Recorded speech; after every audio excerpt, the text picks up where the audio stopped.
Hi guys, स्वागत आहे तुमचं दीक्षाच रेसिपीज मध्ये. आज मी तुमच्या सोबत शेअर करीत आहे बोमलाच्या भाजीची रेसिपी. चला तर मग सुरू करूया. इथे मी 7 ते 8 छोटे छोटे कांदे घेतले आहेत आणि त्याला मस्त मधात काप मारून एक मस्त पैकी भाजून घेतले आहेत. तसंच खोबरं पण सुखं नारळ ते पण गॅसवरच भाजून घेतलं आहे, कारण की मी इथे खूप कमी तेलाचा वापर केला आहे. 7 ते 8 मिरची पण तशीच आबडधोबड भाजून घेतली, कारण तुम्हाला जसं तिखट लागते त्या हिशोबाने तुम्ही मिरची घ्या. आणि बोंबलाचे छोटे छोटे तुकडे करून घेतले आहेत, ते पण मी तसंच आबडधोबड भाजून घेत आहे.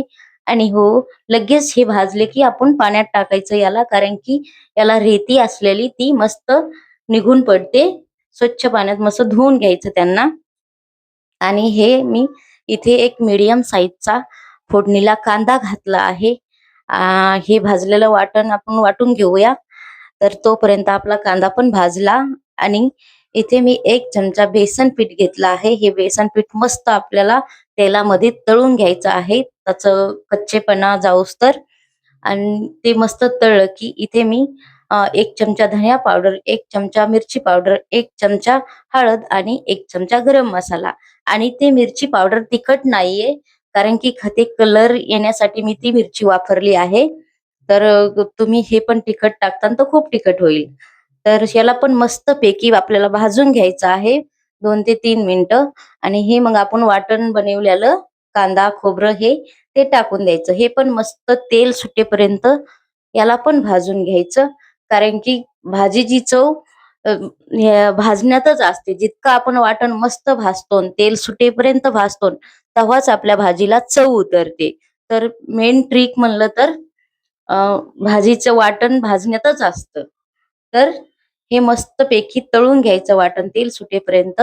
मग मी इथे 1 ते 1.5 ग्लास पाणी घातलं आहे.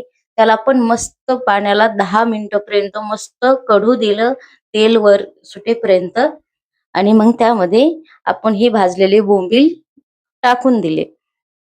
तर हे बोंबील पण आपल्याला 10 मिनिटापर्यंत मस्त कमी आचेवर शिजू द्यायचे.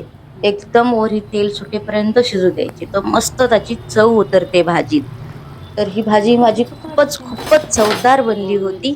सगळ्यांनी खूप भाजीला बोलले की खूप छान झाली भाजी. तर पळून जिथे गेला.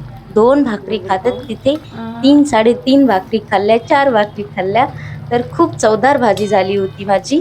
तर तुम्ही पण जसं मी मसाला वापरलाय तोच मसाला वापरा आणि अशी भाजी बनवून नक्कीच खा. तर तुम्हाला व्हिडिओ आवडला असेल तर लाईक करा, चॅनेलला सबस्क्राईब करा. कट झाला ना. चला तर मग आता भेटूया आपण उद्या नवीन रेसिपी सोबत. टाटा.